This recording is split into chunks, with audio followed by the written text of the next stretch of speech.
Mio papà c'ha una sua frase molto bella in cui diceva che il petrolio del domani sarà il sapere. È solo una delle tante riflessioni che Giorgio Lago ha lasciato in eredità a quel nord-est, che rimane forse la sua più brillante intuizione.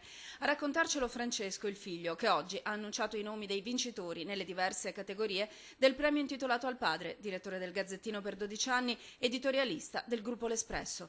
Cerimonia finale il 23 maggio a Castelfranco, premio per il giornalismo a Sergio Frigo.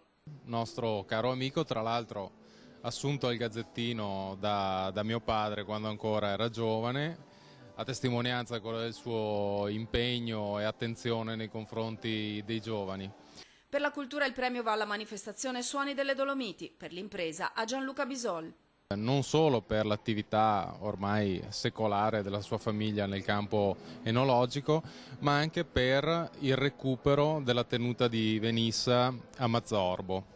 Premio per lo sport ad Armin Zögler, lo straordinario atleta olimpionico plurimedagliato, ormai leggenda dello slittino.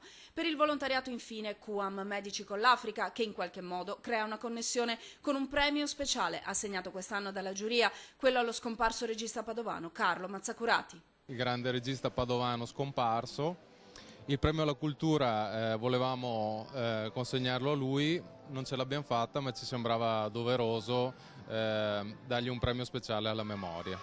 Di Giorgio Lago per noi rappresenta sempre ancora oggi un'idea che fa parte del nostro DNA, che vogliamo portare avanti. Main sponsor della manifestazione Veneto Banca, perché il connubio tra economia e cultura non venga mai meno. Specialmente per giovani generazioni che vanno aiutate a scoprire e valorizzare le radici, che sono quelle sulle quali poi costruiranno i loro alberi e il loro futuro.